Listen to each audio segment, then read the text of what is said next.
ओम नमः शिवाय गुरुजी। गुरुजी, मेरा प्रश्न ये था कि जो मौन है, मौन के विषय में मैं थोड़ा सा ये जानना चाहती थी कि मौन कितना ज़्यादा पावरफुल है, मौन कैसे किया जाना चाहिए। एक तो होता है कि पूरे दिन मौन रहने वाले कुछ लोग होते हैं, एक होता है कि कुछ अवधि के लिए हम पहले अपने आप को प्रैक्टिस करें कि हम मौन रह सकें। मौन केवल मुंह से कुछ ना कहना होता है या मन को भी मौन रखना, कि मन तो हमारा विचारों से भरा हुआ है, लेकिन हम सिर्फ अपने वाणी से मौन है। दूसरी बात ये कि मौन में जब हम अपना एक लेवल थोड़ा धीरे धीरे अप करते हैं तो उसके बाद ह्यूमन बिहेवियर, ह्यूमन मेंटालिटी में क्या चेंजेस आते हैं। जैसे कि आपके गौतम बुद्ध जी हैं, उनका तो आपने बताया पूरा सिद्धांत ही मौन पर कायम है, और वो आगे जाते जाते फिर बहुत ही ज़्यादा डीपली इस चीज़ में चले गए और उससे ही उनकी काफ़ी चीज़ें इम्प्रूव हुई, या जैसा हमने सुना या पढ़ा है। तो अगर हम उस अवस्था में हैं तो यदि कोई व्यक्ति हमसे बात कर रहा है तो हम उसको केवल नपे तुले शब्दों में ही जवाब दें। कहीं ना कहीं मैं इसको मेडिटेशन से भी रिलेट कर रही हूँ, पता नहीं, शायद से इसको मेडिटेशन से रिलेट करना चाहिए नहीं। तो मौन कितना शक्तिशाली हो सकता है, मौन कैसे किया जाना चाहिए, यदि हम अभ्यास करें अपने डेली रूटीन में तो उसकी अवधि के हिसाब से हम समझ के चलें। तो ये मेरा प्रश्न था गुरुजी। ओम नमः शिवाय। खुश रहो प्रिय जागृति।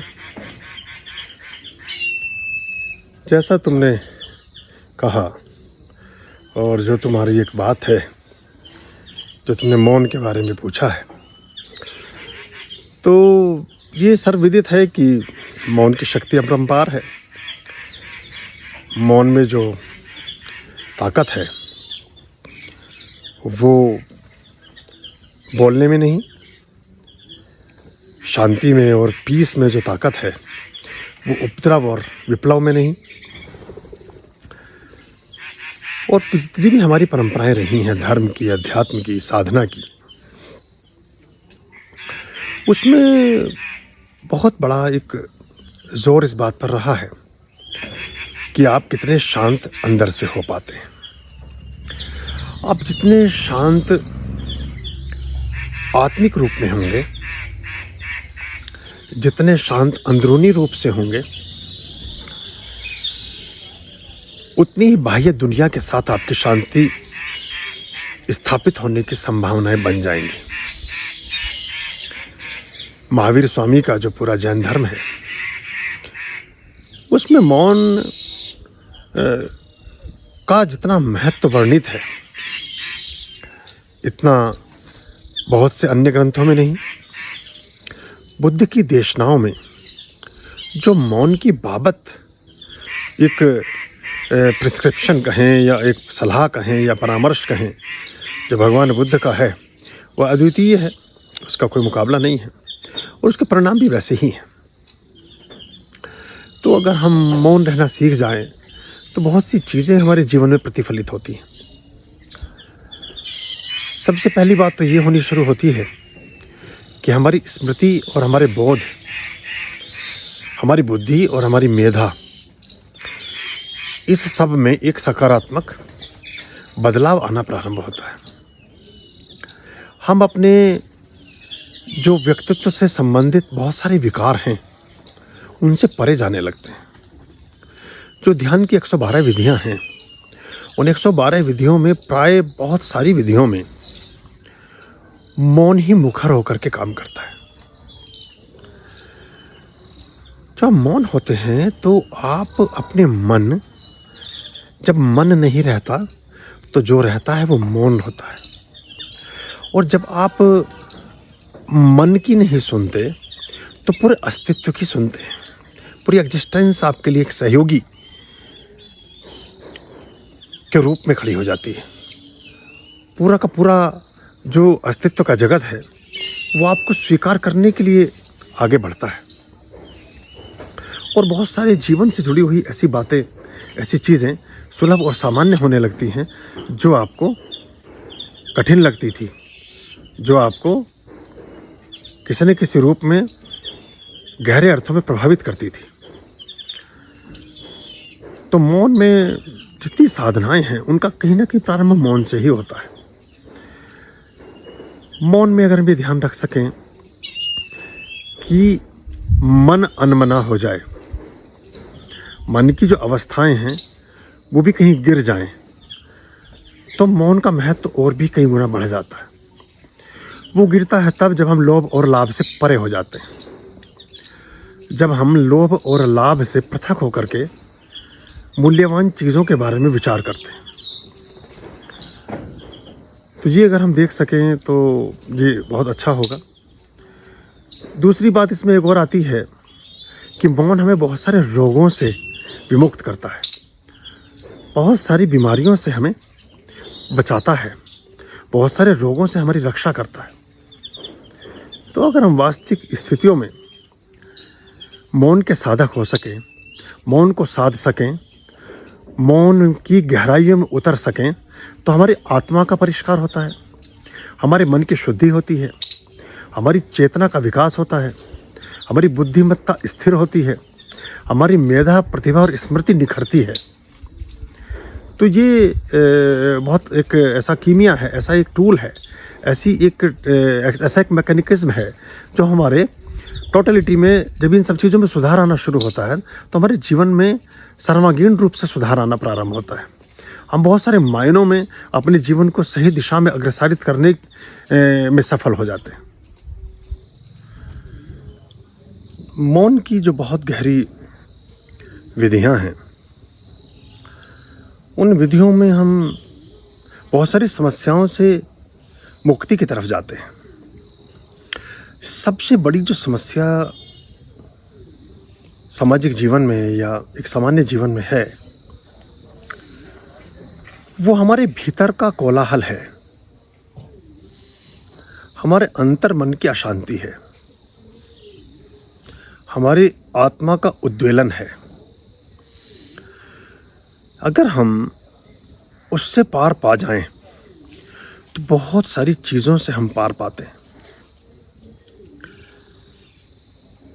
हमने एक अपने और दूसरे डिस्कोर्स में बताया था कि जैसे महाराजा बनारस, उनका एक ऑपरेशन हुआ और उन्होंने सिर्फ अजपा जाप गीता का रखा जारी, अपने मन में ही गीता का पाठ करते रहे और वो ऑपरेशन उनका संभव हुआ। बुद्ध जो संबोधि को उपलब्ध हुए उसमें मौन का एक बहुत गहरा योगदान और सहयोग था। आदि शंकराचार्य की जितनी भी बड़ी रचनाएं हैं उन सब का गहरा संबंध मौन से रहा। और जब महापराक्रमी अर्जुन अपराजय होकर के महाभारत के रण में उतरते हैं और फिर विजेता होकर के वहाँ से बाहर जाते हैं, उससे पहले जो उनका एक बड़ा गहरा समय बीतता है कैलाश मानसरोवर के जो जहाँ यमद्वार है उसके पास उन्होंने जो साधना की और वहाँ इंद्र से जो उन्होंने पूरा एक वृतांत है, वहाँ बड़ा लंबा समय बिताया, उस समय मौन का बड़ा गहरा एक योगदान रहा। ऐसा समझिए कि जैसे जब भी वर्षा होती है तो वर्षा, बारिश एक ऐसा प्रसाद है प्रकृति की तरफ से जो व्योम की मौनता का उपहार है। अंतरिक्ष में ग्रीष्म हवाओं से जब बहुत दीर्घ गड्ढे निर्मित होते हैं, उनको आपूरित करने के लिए, उनको भरने के लिए जो हवाएं बहुत तेज गति से बादलों को लेकर आती हैं, उनके टकराव से ही वर्षा होती है।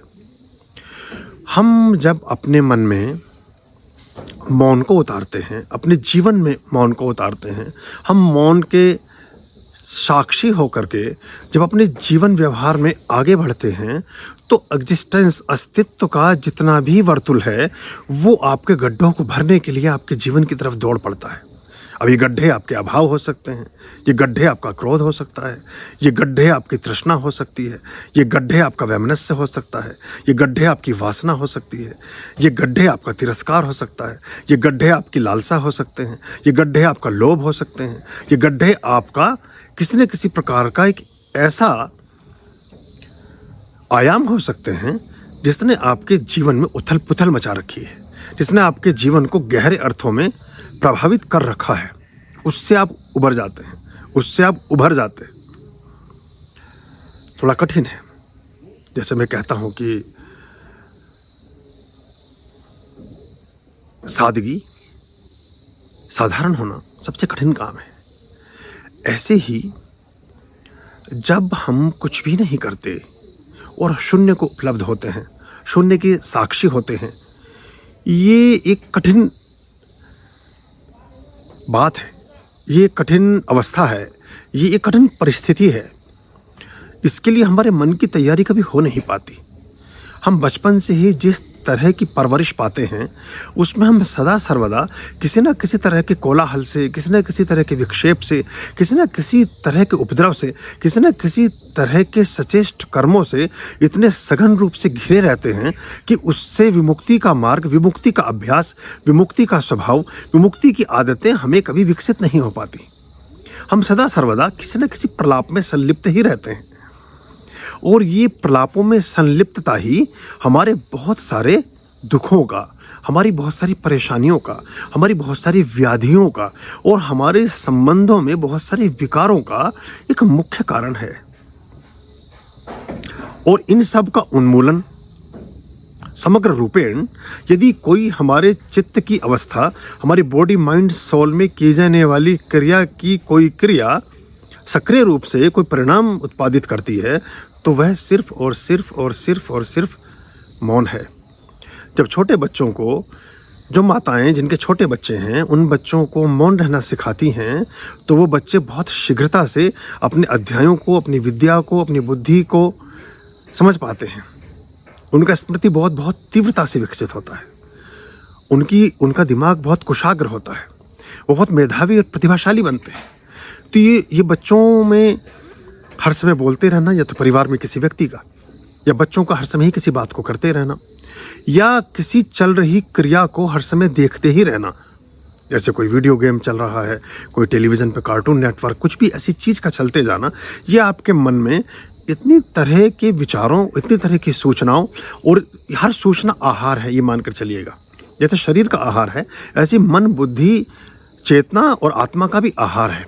आने वाली प्रत्येक संवेदनाएं, हमें प्राप्त होने वाली प्रत्येक सूचना, हमारे द्वारा ग्रहण की जाने वाली हर वस्तु, हर स्थिति, हर परिस्थिति, हर तरह की सुगंध, हर तरह का वातावरण हमारे चित्त में कुछ घटाता या बढ़ाता है। हमारे जीवन में कुछ जुड़ता है या कुछ रिक्त होता है। तो अगर हम सचेष्ट रूप से मौन रहने के आदी हो सकें तो बहुत उत्तम है, बहुत अच्छा है। मौन की एक ऐसी भी स्थिति है जिसमें आपको अपने शरीर में संचारित होने वाले रुधिर के वर्तुल को, यानी बहने वाले खून को, जो खून आपके हृदय से पंपित होकर के, स्पंदित होकर के पूरी छोटी छोटी शिराओं तक पहुंचता है, छोटी छोटी नसों तक पहुंचता है, उसको भी आप एहसास करने लगते हैं, उसको आप महसूस करने लगते हैं। हृदय की ध्वनि को आप सुनने लगते हैं, हृदय की पदचाप को आप अनुभव करने लगते हैं। और फिर इसमें एक और विधियां आती हैं धीरे धीरे शुद्धिकरण की, कि आप फिर उस जाने वाले रक्त के साथ जब बहुत सारी प्रक्रियाओं को, बहुत सारे मंत्रों को, बहुत सारी कमांड्स को, बहुत सारे आदेशों को, बहुत सारी प्रार्थनाओं को, बहुत सारी अपनी चित्त की स्थितियों को शुद्धिकरण करना सीख जाते हैं और उस रक्त को एक आदेश देते हैं कि तुम्हारे में जितना भी विशुद्धि का तत्व समाहित है, जितना भी विद्रव्य पदार्थ कोई अगर समाहित है, कोई ऐसा विजातीय तत्व समाहित है जो आपके लिए रोग का कारक हो सकता है, जो आपके लिए ब्लड शुगर का कारक हो सकता है, जो आपके लिए ब्लड कैंसर का कारक हो सकता है, जो बहुत, क्योंकि रुधिर मतलब आपका पूरा जीवन, खून, रुधिर कहते हैं रक्त को, खून को, आपका रक्त माने आपका पूरा जीवन। तो रक्त की शुद्धता पर ही आपके हृदय की शुद्धता, मस्तिष्क की प्रखरता, आपकी आरोग्यता, आपके शरीर की लावण्यता, आपके शरीर का सौंदर्य, आपका तमाम तंत्रिका तंत्र, जितना भी आपका सिस्टम है बॉडी का, वो सारा का सारा निर्भर करता है। तो रक्त अगर शुद्ध होगा, तरल होगा, सही होगा, समुचित होगा, तो आप निश्चित रूप से स्वस्थ रहेंगे। और एक स्वस्थ शरीर में ही स्वस्थ मस्तिष्क का वास होता है। बहुत पुरानी कहावत है ये। तो आरोग्यता आपका एक ऐसा गुण है जिस पर आपका प्राथमिक अधिकार है। और आरोग्यता को ऊर्जस्वित करने में, आरोग्यता का परिष्कार करने में, आरोग्यता को ऊंचा उठाने में, आपको सभी तरह की बीमारियों से आपकी रक्षा करने में मौन बहुत गहरा प्रभाव रखता है, बहुत ही चमत्कारिक प्रभाव रखता है। और जब आप इसको करना प्रारंभ करेंगे तो आपको उसके फल भी दिखाई देंगे, उसके परिणाम भी आप अनुभूत कर सकेंगे। अपने छोटे बच्चों को शांत बैठना सिखाएं, बिना कुछ ही करे, कुछ भी ना करे बिना उनको बैठना सिखाएं, उनको शांत रहना सिखाएं। तो उससे आप देखेंगे कि उनके अंदर एक स्थिरता का वास होगा और वो स्थायित्व उनके जीवन में बहुत सारी चीज़ों को बैलेंस करेगा, अच्छा करेगा, संतुलित करेगा। मौन का परम प्रसाद आपके जीवन में अवतरित हो। मौन की गहन साधनाओं को आप अनुभूत करें और मौन की दिव्यता आपके जीवन में नए प्रकाश को आलोकित करे। यही हमारी सदिच्छा है। ओम स्वस्तिअस्तु। आपने मेरी बातों को इतने प्रेम, ध्यान और स्नेह से सुना, उसके लिए आपका अनुग्रहित हूँ। आपके हृदय में बैठे परमात्मा को प्रणाम करता हूँ। मेरे प्रणाम स्वीकार करें। ओम स्वस्तिअस्तु। ओम नमः शिवाय। आर्यं शरणं शुभमस्तु, संभव करणं अरमस्तु।